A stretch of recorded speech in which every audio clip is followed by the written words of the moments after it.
Om Shanti. Good morning. आशा ही नहीं पूरा विश्वास है बाबा का हर बच्चा सबसे अच्छा, बहुत अच्छा।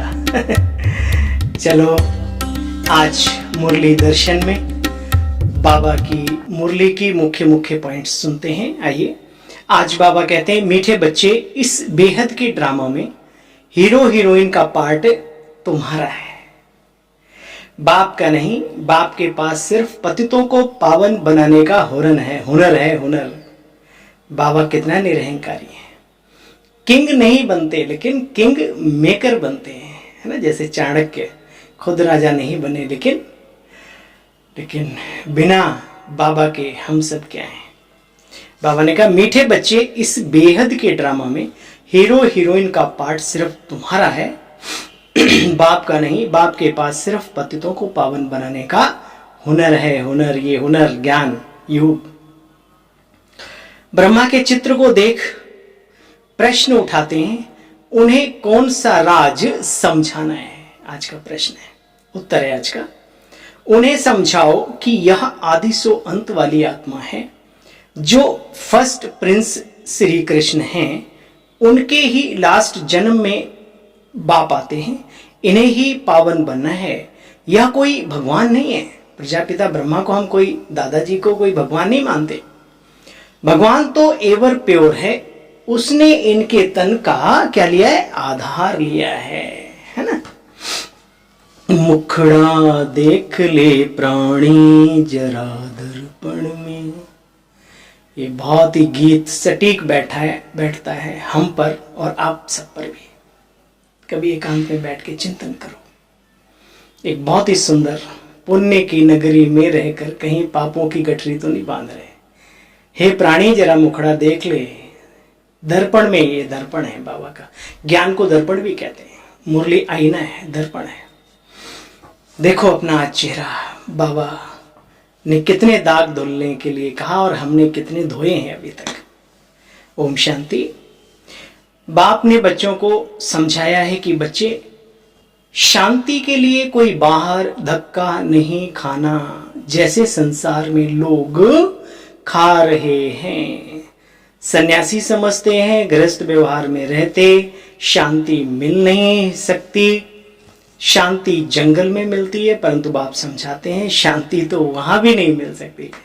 हमारे आदरणीय पूजनीय आदर्श प्रजापिता ब्रह्मा कुमारी ईश्वरी विश्वविद्यालय के मुख्य भ्राता जगदीश चंद्र जी कहा करते थे कि चलो आप किसी नदी के किनारे पहुंच जाओ, वहां कोई व्यक्ति विशेष नहीं होगा, वैसी आवाजें नहीं होंगी, तो कोई चिमगादड़ होगा, कोई अब वगैरह वगैरह जानवरों की आवाजें होंगी, कुछ नहीं होगा। तो जंगल की भी एक अपनी आवाज होती है, साए साए।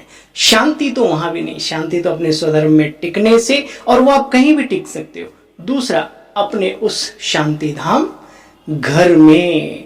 तीसरा, शांति के सागर पिता की याद मन में बसाने से शांति ही शांति है। अच्छा भाई, बाबा कहते हैं, परंतु शांति जंगल में मिल नहीं सकती। समझाया जाता है, रानी के गले का हार एक दृष्टांत है संसार में, कि गले का हार खो गया था और वो घड़े में इधर उधर ढूंढ रही थी, कहीं नहीं मिला। तो अचानक दर्पण के सामने आती है वो और देखती, अरे उसका हार तो गले में ही पड़ा हुआ है। तो कहने का मतलब, जो चीज हम बाहर की दुनिया में ढूंढ रहे हैं, वास्तव में वो इंटरनल चीज है, आंतरिक अवस्था का गायन है। शांति, सुख, सच्चा प्रेम, रूहानी आनंद इत्यादि। बाबा कहते हैं, ऐसे शांति तो तुम्हारे गले में पड़ी है, कहां बाहर ढूंढते हो। बाप आकर समझाते हैं, बच्चे तुम अपना स्वधर्म याद करो। तुम्हारा स्वधर्म ही शांति है। यह तो तुम्हारी अपनी कर्मेंद्रियां हैं, जिनके द्वारा तुम पार्ट बजा रहे हो। बाबा कहते हैं, बाबा की एक बात दिल को घायल कर देती है। घायल वो वाला नहीं, अच्छा वाला घायल। बाबा कहते हैं, देखो बच्चे, बनी बनाई बन रही ड्रामा की नूद को तुम बच्चे जानते हो। चिंता ताकी कीजिए जो अनहोनी होए, बनी बनाई बन रही अब कछु बननी नाहे। चिंता ताकी कीजिए जो अनहोनी खोए। ये बातें बहुत कम समझ में आती हैं। इन बाबा की बताई हुई बातों को अगर किसने समझा था तो वो हमारे पिता श्री ब्रह्मा बाबा थे, अन्यथा मुझे नहीं लगता सब नंबरिंग में आ गए। बाबा की ये बातें कि ड्रामा फिक्स है, आत्माओं का रोल है, बाबा का क्या नशा रहता था। बच्चे सतयुग आना है, चिंता क्या है, काम उस बड़े बाबा का है, चिंता क्या है, चिंता किस बात की करनी, पुरुषार्थ करना है, पुरुषार्थ में रुकना नहीं है ना। राम भरोसे बैठकर रहे खाट पर सोए, अनहोनी ना होएगी होनी हो सोए। वो आलसी जीवन नहीं जीना, लेकिन इंटरनल अंदर से हमारी स्थिर अवस्था बनी रहे। ये टेक्निक सिर्फ और सिर्फ हमारा प्यारा मीठा बाबा समझाता है हम बच्चों को। बाबा कहते हैं बच्चे नथिंग न्यू, जो 5000 वर्ष पहले हुआ था वही हो रहा है और वही आगे होगा। हिस्ट्री मस्ट रिपीट, संसार में भी कहा जाता है। रिसर्च, रिसर्च माना पहले भी सर्च की हुई है, दोबारा कर रहे हैं। अच्छा भाई बाबा कहते हैं आत्मा के लिए कहते हैं भ्रकुटी में चमकता है अजब सितारा, जो साहिबादा नु लगदा है प्यारा। अजब, अजब सितारा माना वो ये वेल दिखाई देता है, इसकी एक अपनी दुनिया है। और लेकिन हम सितारे जो हैं बहुत सूक्ष्म हैं, लेकिन अत्यंत शक्तिशाली हैं। ब्रह्मांड की सबसे बड़ी ताकत, ऊर्जा, शक्ति का स्रोत बाबा के बाद हम ही हैं। ठीक है, ये याद रखो। बाबा कहते हैं मैं अजर अमर अविनाशी आत्मा हूं, यह शरीर विनाशी है। बच्चे याद करो कितने शरीर लेते हो, ज्यादा से ज्यादा 84, 2-4 तो सभी ले लेते हैं, है ना। और हम देवता घराने की आत्माएं कम से कम आप सोचो, अरे त्रेता में तो आए ही होंगे, तो भी कितने जन्म हो गए, है ना। घर बनाया, बसाया, फिर चले आए वहां से, कहीं साधु सन्यासी रहे, कहीं बहुत अच्छे उसमें रहे, कहीं थोड़ा सा मंत्री संतरी भी रहे होंगे। किस किस देश में, जो आजकल देश बने हुए, कहाँ कहाँ जन्म लिया होगा, क्या क्या किया होगा। बड़ा गहरा है, बड़ा मजा आता है इन बातों को रमने में, इन बातों को अंदर में घोटने में। बाबा कहते हैं देखो बच्चे याद करो कितने शरीर धारण करते हैं। बाबा कहते हैं बच्चे मैं तुमको राजाओं का राजा बनाता हूं, मैं खुद नहीं बनता। अब दुनिया में मनुष्य कहते हैं तो बहुत हैं। भगवान वाच मैं तुमको राजाओं का राजा बनाता हूं, परंतु उनका अर्थ न खुद समझते हैं न किसी को समझा सकते हैं। गीता में भगवान वाच तो जरूर भगवान आया होगा, वाच किया है ना, आया है। भगवान वाच तो जरूर भगवान आया होगा। कहते हैं हे बच्चों मैं भारत में आता हूं, मेरी जयंती भी, जन्मभूमि भी भारत में है और जन्म जयंती भी भारत में मनाते हैं। पुकारते थे ना हे प्रभु आओ आकर के हमको पावन बनाओ, विषय विकार मिटाओ, पाप हरो देवा। हे देवों के देव महादेव, उसी निराकार की तरफ इशारा है। तो बाबा कहते हैं बाप आकर के अब तुम बच्चों को सच्ची सच्ची कथा सुनाकर पवित्र बनाकर अमर लोक का मालिक बनाते हैं। देखो बच्चे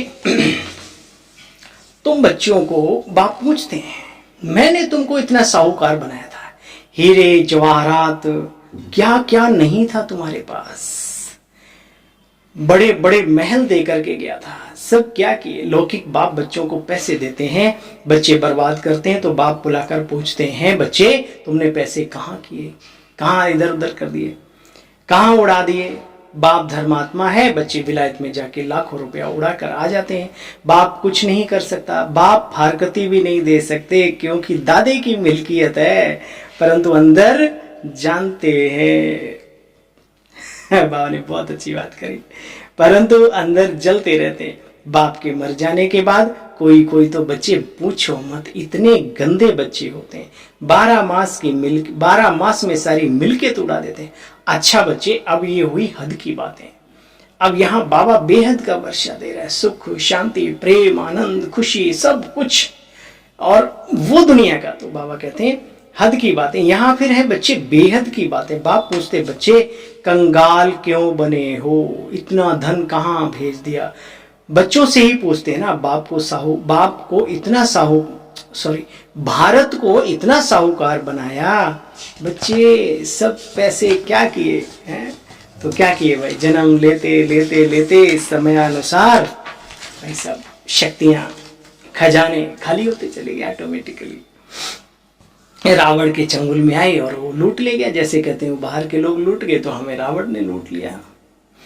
तो बाबा कहते हैं बच्चे याद करो, आत्मा एक शरीर छोड़ दूसरा लेती है। बाप कहते हैं मैं कल पहले मुआफिक आकर तुम बच्चों को योगों का योग राज योग सिखलाता हूं। राज योग एक ऐसा योग जिसमें सारे योग समा जाएं।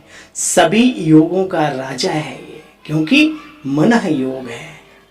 इसलिए संसार में बहुत लोगों ने कहा कर का मन का डार दे और मन का फेर, बट ये किसी ने नहीं बताया कि मन का क्या फेर। ये विद्यालय हमें सिखाता है मन ही मन उस दिव्य शक्ति पुंज निराकार परम धाम निवासी बाबा को याद करते रहें, चलते फिरते उठते बैठते, और ऐसे अच्छे एकाग्र करके भी इसको कहते हैं राजयोग। राजयोग अर्थात ऐसा योग आत्मा अपनी कर्मेंद्रियों पर राज्य करना सीख जाती है। वर्तमान समय और भविष्य का तो विश्व का मालिक है ही। अच्छा, बाबा कहते हैं अच्छा मीठे मीठे स्किल दे बच्चों प्रति माता पिता बाप दादा का याद प्यार और गुड मॉर्निंग।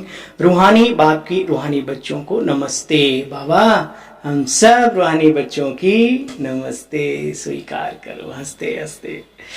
अच्छा भाई, मुख्य सार दोबारा है, मुख्य सार ही सुना, पूरी मुरली तो हम नहीं 10 मिनट में सुनाते, लेकिन मुख्य पॉइंट्स एक बार दोबारा रिवाइज कर लेंगे। बीती बातों का बच्चे कभी चिंतन नहीं करना। बाबा ने कहा था ना नथिंग न्यू, सब कुछ भूल जाना है। यह राजस्व अश्वमेध यज्ञ में अपना तन मन धन सब स्वाहा कर सफल करना है। इस अंतिम जन्म में संपूर्ण पावन बनने की मेहनत करनी। जब संपूर्ण पावनता की बाबा बात करते हैं तो आप महसूस करते हो ना, सिर्फ अकेले काम विकार की नहीं, अकेले क्रोध की नहीं, सूक्ष्म बहुत सारी चीजें आत्मा के आगे पीछे ऊपर नीचे जुड़ी हुई हैं। उन सबसे विरक्त होना है, निर्बंधन होना है, संपूर्ण पावन बनने की मेहनत करनी है। वरदान है आज का बाबा का दिया हुआ वरदानी बाबा का वरदान, मास्टर त्रिकालदर्शी बन, हर कर्म युक्ति युक्त करने वाले कर्म बंधन मुक्त भाव। देखो बच्चे, बाप दादा कहते हैं जो भी संकल्प बोल व कर्म करते हो वह मास्टर त्रिकालदर्शी बनकर करो, तो कोई भी कर्म व्यर्थ व अनर्थ नहीं हो सकता। त्रिकालदर्शी अर्थात साक्षीपन की स्थिति में स्थित होकर कर्मों की गुहे गति को जानकर इन कर्मेंद्रियों द्वारा कर्म कराओ, तो कभी भी कर्म के बंधन में बच्चे बंधेंगे नहीं। हर कर्म करते कर्म बंधन मुक्त कर्मातीत स्थिति का अनुभव करते रहेंगे। स्लोगन है आज का, जिनके पास हद की इच्छाओं की अवद्या है, वो चिंतन भी नहीं करते, उनके अंदर उठती नहीं विचारधारा। जिनके पास हद के इच्छाओं की अविद्या है वे आत्माएं ही महान संपत्तिवान है। Om Shanti, good morning. एक बार पुनः आप सभी को खुश रहो, खुशियां बांटो। जीवन का सार यही है, बाबा मिला है तो बाबा हमारा संसार है, उसी में रमे रहो, यही जीवन की सफलता है। अन्यथा संसार तो खोखला है, सुनते भी हो, देखते भी हो, अनुभव भी करते हो। चलो ये समय सफल करते हैं बाबा की यादों में। इस ब्राह्मण जीवन को इतना सफल करें कि हम फरिश्ते बन जाएं और बाबा भी खुश हो, फटाफट उच्च कोटि का देवता बना दे। ओके, ओम शांति।